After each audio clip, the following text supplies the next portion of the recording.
আসসালামু আলাইকুম ওয়া রাহমাতুল্লাহি ওয়া বারাকাতুহু ইন্নাল হামদালিল্লাহ ওয়া শুকরু লিল্লাহ ওয়া সালাতু ওয়া সালামু আলা রাসূলিল্লাহ ওয়া আলা আলিহি ওয়া সাহবিহি ওয়া মান তাবিআহুম বিইহসানিন ইলা ইয়াউমিদ্দিন আম্মা বাদ। প্রিয় দর্শক, দূরে কাছে, দেশ ও বিদেশে যেখান থেকে এই মুহূর্তে আমাদেরকে দেখছেন, সকলকে অনিমেষ শুভেচ্ছা ও অভিনন্দন জানাচ্ছি। আশা করছি সবাই ভালো আছেন, সুস্থ আছেন, নিরাপদে আছেন। আজকের আলোচনার আলোচ্য বিষয় হচ্ছে অপরাধ মুক্ত সমাজ গঠনে রমজানের ভূমিকা। এই বিষয়ের উপর আলোচনা করবার জন্য স্টুডিওতে আমন্ত্রিত অতিথি হয়ে উপস্থিত হয়েছেন প্রখ্যাত আলেমে দ্বীন, লেখক, গবেষক, Islamic scholar, southern university Bangladesh Islamic studies বিভাগের সম্মানিত সহকারী অধ্যাপক আল্লামা মাওলানা মোহাম্মদ জালাল উদ্দিন আজহারি। আসসালামু আলাইকুম ওয়া রাহমাতুল্লাহি ওয়া বারাকাতুহু। ওয়ালাইকুম আসসালাম ওয়া রাহমাতুল্লাহ। প্রিয় শেখ, আপনাকে আমাদের স্টুডিওতে মোবারকবাদ জানাচ্ছি যে আজকে আমাদের আলোচনার আলোচ্য বিষয় হচ্ছে অপরাধ মুক্ত সমাজ গঠনে মাহে রমজান। রমজানুল মুবারক, এই মহিমান্বিত মাস আল্লাহ তাআলা আমাদেরকে দিয়েছেন আমাদের অন্তর আত্মাকে ফুত পবিত্রের জন্য করবার জন্যে। আমরা যেন সত্যিকারের মানুষ হতে পারি, আমরা যেন আল্লাহর প্রিয় ভাজন হতে পারি, রসুল করিম সাল্লাল্লাহু আলাইহি ওয়াসাল্লামের প্রিয় উম্মত হতে পারি। এবং ইবাদত হচ্ছে, ইবাদতের অন্যতম বিষয় হচ্ছে আমরা যেন পরিশুদ্ধ থাকতে পারি, নিজেকে শুদ্ধ রাখতে পারি। তো কোরআনে পাকে আমরা দেখেছি কাদ আফলাহা মান তাজাক্কা, অথবা কাদ আফলাহা মান জাক্কাহা ওয়া কাদ খাবা মান দাসসাহা।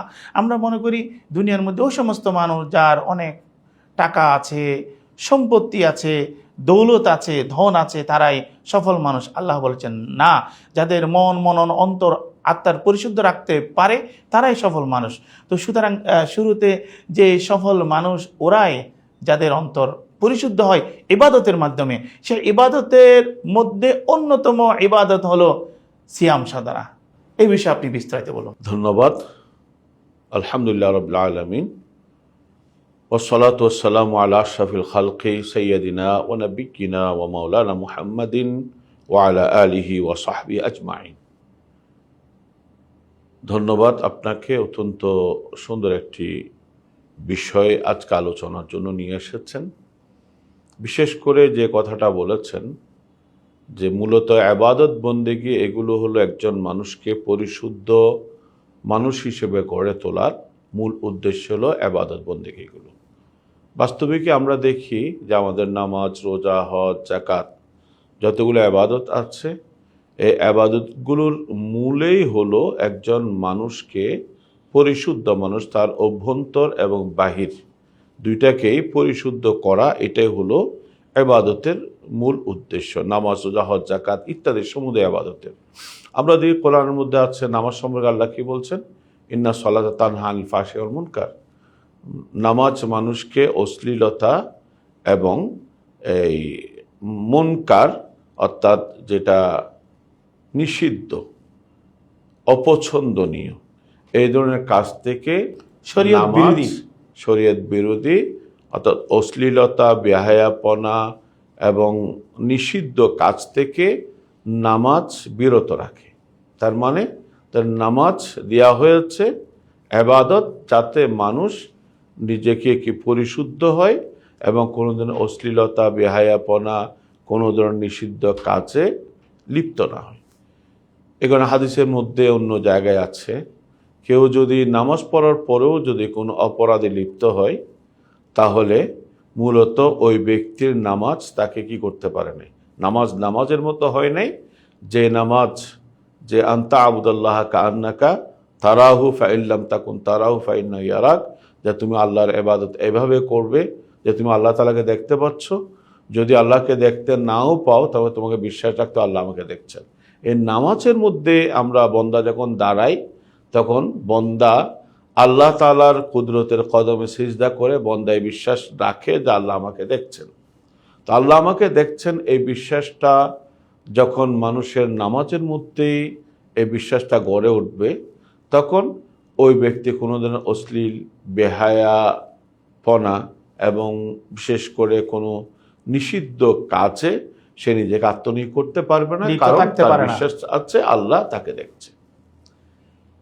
অনুরূপভাবে যদি আমরা দেখি, এই হজের কথা বলি, হজে কি বলছে, ফামান ফারাদা ফিনাল হাজ্জা ফালা ফালা রাফাসা রাফাসা ওয়ালা ফুসুকা ওয়ালা ফুসুকা ওয়ালা ওয়ালা জিদালা জিদালা ফিল হজ।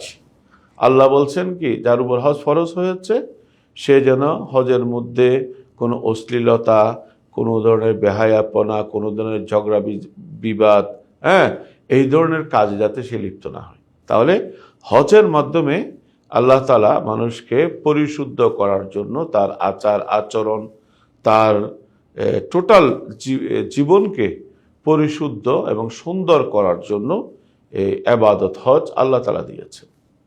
অনুরূপভাবে যদি যাকাত দেখি, এখানে হজের ক্ষেত্রে যদি আরও বলি, অন্য হাদিসের মধ্যে আছে মান হাজ্জা ফালাম ইয়ারফাস ওয়ালাম ইয়াফসুক রাজা মিন জুনুবিহি কায়াউমিন ওয়ালাদাতু উম্মুহু। হাদিসের মধ্যে যে ব্যক্তি হজ করেছে সেখানে কোনো অশ্লীল কথা এবং অশ্লীল কোনো কাজে লিপ্ত হয়নি, তখন সে তার অপরাধ থেকে এমনভাবে মুক্ত হয়ে গেল, এমনভাবে মুক্ত হয়ে সে স্বদেশে ফিরে আসলো, যেমনিভাবে একটা নবজাতক আজকে জন্মগ্রহণ করেছে, যেমনিভাবে সে নিষ্পাপ, অনুরূপভাবে সে নিষ্পাপ হয়ে ঘরে ফিরে আসলো। তাহলে দেখা যায় হজ এটাও মানুষকে কি, এই মানুষকে পরিশুদ্ধ করার জন্য, মানুষের জীবন আচার আচরণ সব কিছুকে নিয়ন্ত্রিত করার জন্য এই ইবাদত। অনুরূপভাবে যদি আমরা যাকাত দেখি, খুয মিন আমওয়ালিহিম সাদাকাতান তুতাহিরুহুম ওয়া তুযাক্কিহিম বিহা। কোরআন মধ্যে আল্লাহ বলছেন যে আল্লাহর হাবিব সাল্লাল্লাহু আলাইহি ওয়াসাল্লামকে নির্দেশ দিচ্ছেন, এই হাবিব আপনি আপনার উম্মতদের থেকে, মুসলমানদের কাছ থেকে আপনি যাকাত সংগ্রহ করুন। এই যাকাতের মাধ্যমে তাদেরকে পবিত্র করবেন, ওয়া তুযাক্কিহিম, তাদের সম্পদকেও পবিত্র করবেন, সাথে সাথে তাদের অন্তরকেও আপনি কি করবেন, পবিত্র করবেন। কারণ যাকাতের মাধ্যমে মানুষের অন্তর পবিত্র হয় এবং সাথে সাথে সম্পদের যে লোভ, লালসা, এগুলো থেকে মানুষ নিজেকে মুক্ত রাখতে পারে।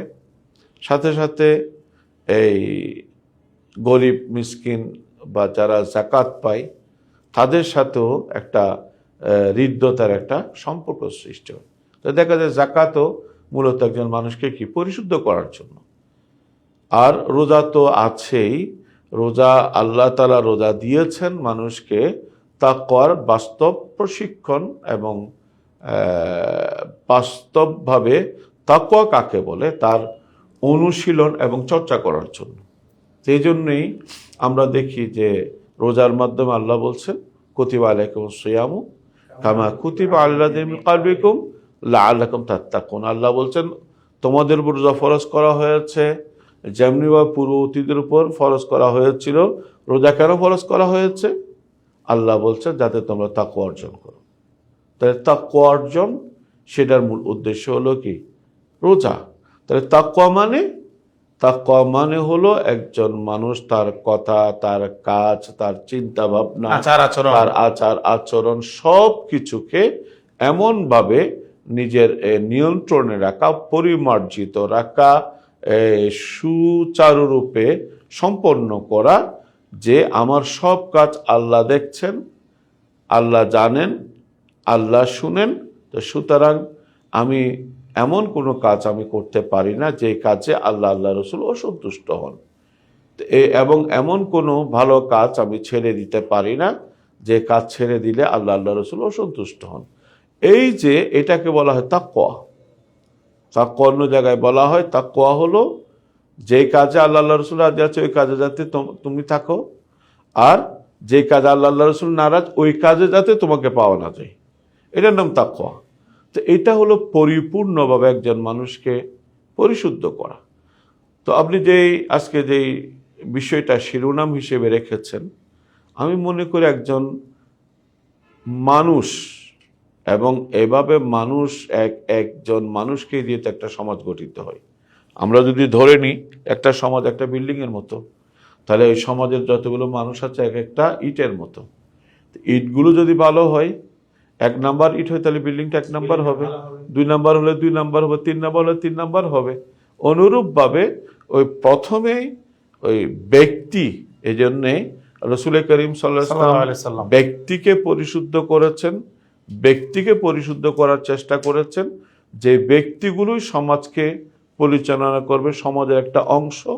ব্যক্তি পরিশুদ্ধ হলে তার সমাজও পরিশুদ্ধ হবে, ওই সমাজটাও সুন্দর সমাজ হবে। এই কারণে যতগুলো আবাদত আছে, এগুলো আবাদতের উদ্দেশ্য হলো মানুষ কি নিজেকে পরিশুদ্ধ পরিশুদ্ধ করবে, করা। তার আত্মাকে পরিশুদ্ধ করবে, সাথে সাথে তার কর্মকেও কি করবে, পরিশুদ্ধ করবে। এই জন্য একটা হাদিসের মধ্যে আছে, এক মহিলা আল্লাহ রাসূলের সামনে উল্লেখ করা হলো যে সে তাসুমু ওয়া তুসল্লি ওয়া তাতাসাদ্দাকু ওয়ালাকিন্নাহা তুজি জারাহা, যে রাসূল করিম সাল্লাল্লাহু আলাইহি ওয়াসাল্লামের কাছে একজন মহিলার কথা উল্লেখ করা হলো, সে নামাজ পড়ে, রোজা রাখে, হ্যাঁ, সদকা খেরাত করে, কিন্তু সে তার প্রতিবেশীকে কষ্ট দেয়।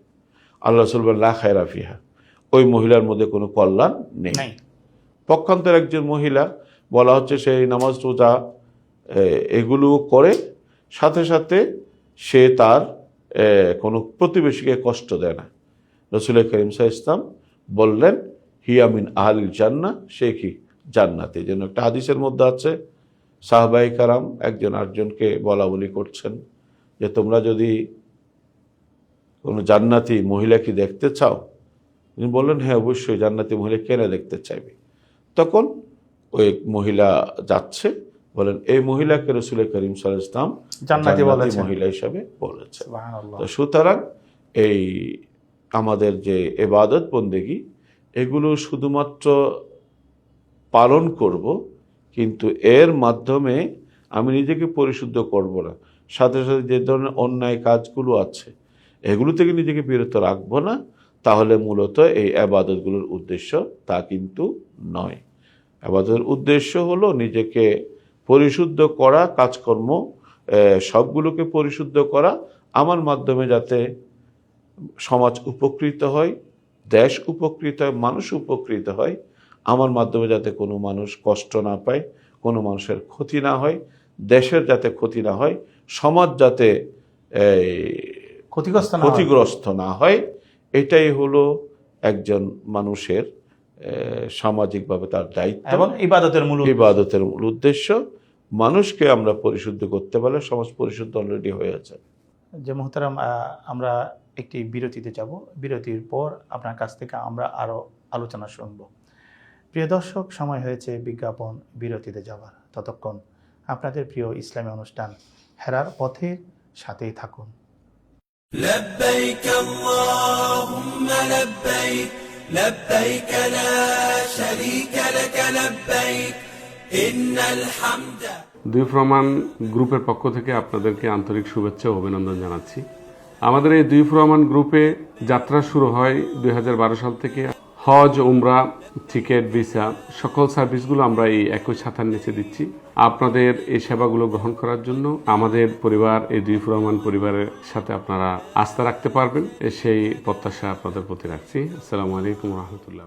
لبيك اللهم لبيك لبيك اللهم لبيك لبيك لا شريك لك لبيك إن الحمد। দুই প্রমাণ গ্রুপের পক্ষ থেকে আপনাদেরকে আন্তরিক শুভেচ্ছা ও অভিনন্দন জানাচ্ছি। আমাদের এই দুই প্রমাণ গ্রুপে যাত্রা শুরু হয় 2012 সাল থেকে। হজ, উমরা, টিকিট, ভিসা সকল সার্ভিসগুলো আমরা এই একই ছাতার নিচে দিচ্ছি। আপনাদের এই সেবাগুলো গ্রহণ করার জন্য আমাদের পরিবার, এই দুই প্রমাণ পরিবারের সাথে আপনারা আস্থা রাখতে পারবেন, সেই প্রত্যাশা আপনাদের প্রতি রাখছি। আসসালামু আলাইকুম ওয়া রাহমাতুল্লাহ। لبيك اللهم لبيك। বিজ্ঞাপন বিরতির পর আবারও ফিরে আসলাম আপনাদের প্রিয় ইসলামী অনুষ্ঠানে। মোহতারাম, আপনার কাছে আরেকটা প্রশ্ন করতে চাই, সেটি হচ্ছে আরেকটা বিষয় জানতে চাচ্ছি, সেটি হচ্ছে সিয়াম সাধনা, যে রমজান মাসের যে সিয়াম সাধনা রয়েছে, এই সিয়াম সাধনা মানবতার শিক্ষা দেয়, এই বিষয়ে আপনি বলুন। হাদিসে পাকের মধ্যে রাসূল করিম সাল্লাল্লাহু আলাইহি ওয়াসাল্লাম ইরশাদ করেছেন, এই রমজান মাস শাহরুল মুআসাত।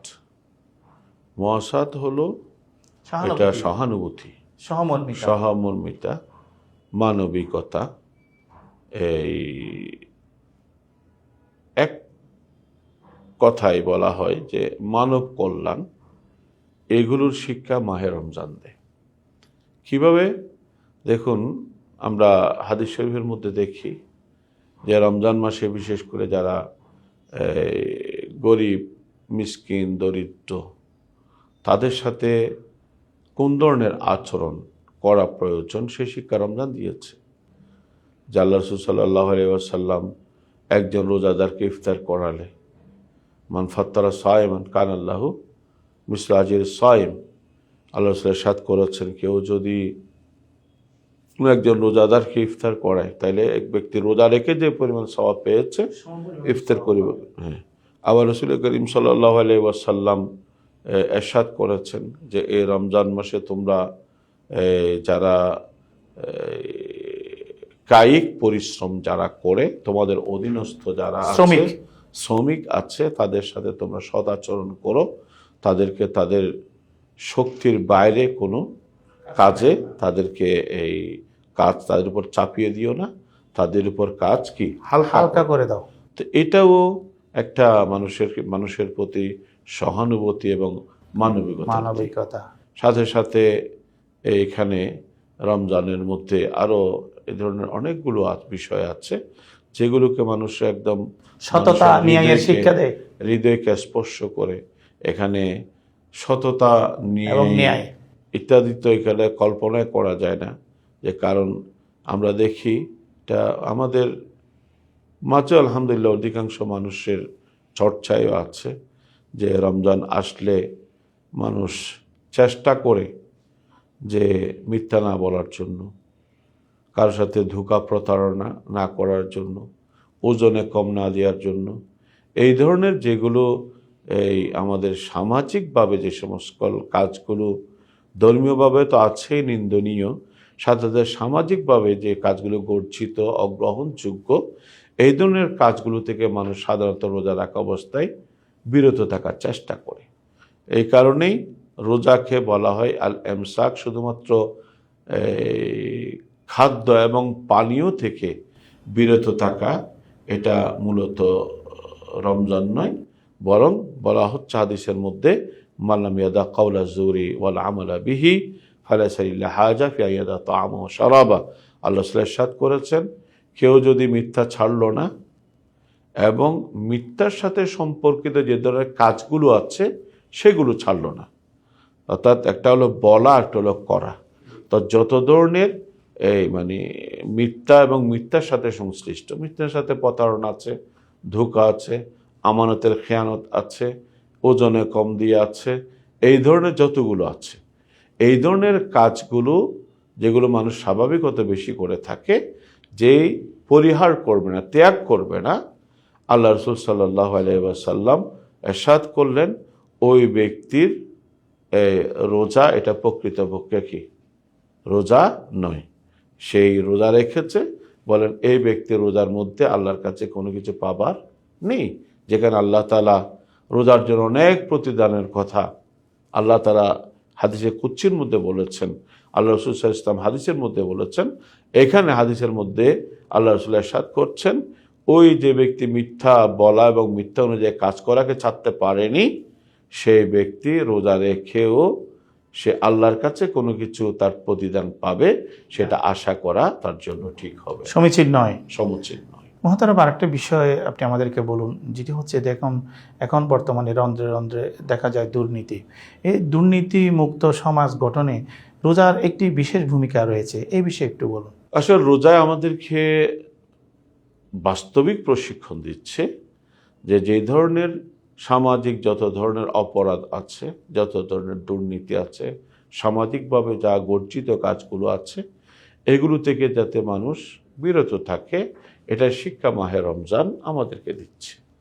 এবং বিশেষ করে যে সমাজের মধ্যে নানা ধরনের দুর্নীতি সমাজের মধ্যে আছে, মানুষের সাথে সমাজ কলুষিত হয়ে যায় এই ধরনের কাজ, কার উপর জুলুম করা, অত্যাচার, সমাজ বলেন চতুর্দিকে সব জায়গায়, হ্যাঁ, সব স্থানে প্রতারণা, সব ক্ষেত্রে অশ্লীলতা, এই সবগুলো যেগুলো আমাদের এক প্রকার সামাজিক ব্যাধি হিসেবে যেগুলোকে ধরা হয়, এই ব্যাধি থেকে কিভাবে মুক্ত থাকবে সেই দিক নির্দেশনা রাসূল করিম সাল্লাল্লাহু আলাইহি ওয়াসাল্লাম দিয়েছেন। বিশেষ করে রোজার মাধ্যমে সেটার বাস্তব প্রশিক্ষণ রাসূল করিম সাল্লাল্লাহু আলাইহি ওয়াসাল্লাম দিয়েছেন। যে কেউ কারো গীবত করলো, আল্লাহ রাসূল বলেছেন তার রোজা হয়নি, অর্থাৎ যদিও বা তার রোজা এমনি শরীয়তের দৃষ্টিতে রোজা আদায় হয়ে গেছে, কিন্তু সেই আসলে রোজার যে প্রকৃত প্রতিদান সেটা কিন্তু সেই পায়নি। অনুরূপভাবে হাদিসের মধ্যে আছে যে অনেকেই আতাস, অনেক রোজাদার আছে তারা রোজা রেখে শুধুমাত্র ক্ষুধার পিপাসা পায়, এটাই মানে ক্ষুধার পিপাসার যন্ত্রণা সে অনুভব করে।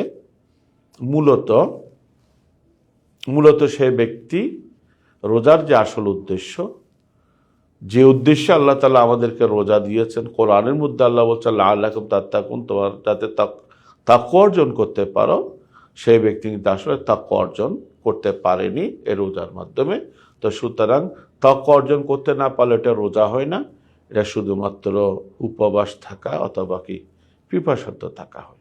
তো এই জন্যেই রোজাই হলো আমাদের জন্য একটা অন্যতম মাধ্যম, যে মানুষ নানা ধরনের সামাজিক অপরাধ থেকে মুক্ত থাকবে, মানুষের মধ্যে মানবিকতা জাগ্রত হবে, একজন মানুষ আরেকজন মানুষের উপকারে এগিয়ে আসবে, একজন আরেকজন মানুষের কোনো ধরনের ক্ষতি করবে না। টোটাল এই কথাগুলো, এই কাজগুলো সবগুলোই রাসূল করিম সাল্লাল্লাহু আলাইহি ওয়াসাল্লাম একটা হাদিসের মধ্যেই বলে দিয়েছেন।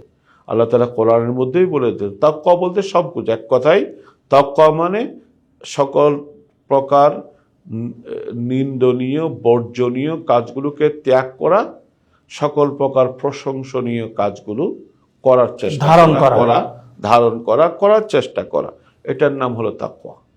তো সুতরাং এইটার মাধ্যমে, একটা শব্দের মাধ্যমে এই ধরনের সমাজ গর্জিত সকল কাজ থেকে এই মানুষকে বিরত রাখার জন্য আল্লাহ তাআলা রোজার ব্যবস্থা করেছেন, এবং তার কিছু বাস্তব নমুনাও হাদিসের মধ্যে রাসূল করিম সাল্লাল্লাহু আলাইহি ওয়াসাল্লাম সাহাবায়ে কেরাম এবং পরবর্তী সালফে সালিহিন তাদের জীবনের মধ্যে রেখেছে। আল্লামা মাওলানা মোহাম্মদ জালালউদ্দিন আজহারি, আপনাকে আবারও মোবারকবাদ জানাচ্ছি, কৃতজ্ঞতা প্রকাশ করছি আপনার মূল্যবান সময়টুকু হেরার পথে ইসলামী অনুষ্ঠানের স্টুডিওতে দিয়েছেন, সেই জন্য ধন্যবাদ আপনাকে। প্রিয় দর্শক, আমরা অনুষ্ঠানের শেষ প্রান্তে চলে এসেছি।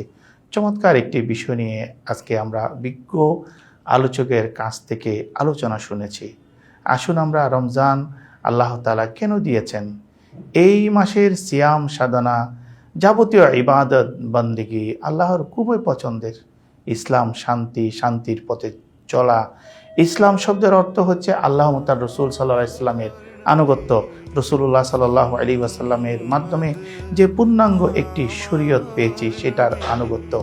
প্রিয় দর্শক, আসুন আমরা এই রমজান এবং সিয়াম সাধনা থেকে আমরা শিক্ষা নিই, সুন্দর যে সমাজ ব্যবস্থা যেন আমরা নির্মাণ করতে পারি, এবং সাথে সাথে সিয়াম সাধনা থেকে আমরা যেন শিক্ষা নিতে পারি। মহান আল্লাহ রাব্বুল আলামিন সেই তৌফিক দান করুন, আমিন। প্রিয় দর্শক, এতটুকু পর্যন্ত যারা আমাদের সাথে ছিলেন, আমাদের অনুষ্ঠান দেখছিলেন, হেরার পথের অনুষ্ঠানে ছিলেন, সকলকে আবারও মোবারকবাদ জানাচ্ছি, ধন্যবাদ জানাচ্ছি, প্রীতিপূর্ণ শুভেচ্ছা জানাচ্ছি, আগামী পর্ব দেখার আমন্ত্রণ জানাচ্ছি। সবাই ভালো থাকুন, সুস্থ থাকুন, নিরাপদে থাকুন। আসসালামু আলাইকুম ওয়া রাহমাতুল্লাহি ওয়া বারাকাতুহু। لبيك اللهم لبيك لبيك لا شريك لك لبيك إن الحمد। দুই প্রমাণ গ্রুপের পক্ষ থেকে আপনাদেরকে আন্তরিক শুভেচ্ছা ও অভিনন্দন জানাচ্ছি। আমাদের এই দুই প্রমাণ গ্রুপে যাত্রা শুরু হয় 2012 সাল থেকে। হজ, উমরা, টিকিট, ভিসা সকল সার্ভিসগুলো আমরা এই একই ছাতার নিচে দিচ্ছি। আপনাদের এই সেবাগুলো গ্রহণ করার জন্য আমাদের পরিবার, এই দুই রহমান পরিবারের সাথে আপনারা আস্থা রাখতে পারবেন, সেই প্রত্যাশা আপনাদের প্রতি রাখছি। আসসালামু আলাইকুম ওয়া রাহমাতুল্লাহি ওয়া বারাকাতুহু। لبيك اللهم لبيك لبيك اللهم لبيك لبيك لا شريك لك لبيك إن الحمد। দুই প্রমাণ গ্রুপের পক্ষ থেকে আপনাদেরকে আন্তরিক শুভেচ্ছা ও অভিনন্দন জানাচ্ছি। আমাদের এই দুই প্রমাণ গ্রুপে যাত্রা শুরু হয় 2012 সাল থেকে। হজ, উমরা, টিকিট, ভিসা সকল সার্ভিসগুলো আমরা এই একই ছাতার নিচে দিচ্ছি। আপনাদের এই সেবাগুলো গ্রহণ করার জন্য আমাদের পরিবার, এই দুই রহমান পরিবারের সাথে আপনারা আস্থা রাখতে পারবেন, সেই প্রত্যাশা আপনাদের প্রতি রাখছি। আসসালামু আলাইকুম ওয়া রাহমাতুল্লাহি ওয়া বারাকাতুহু। لبيك اللهم لبيك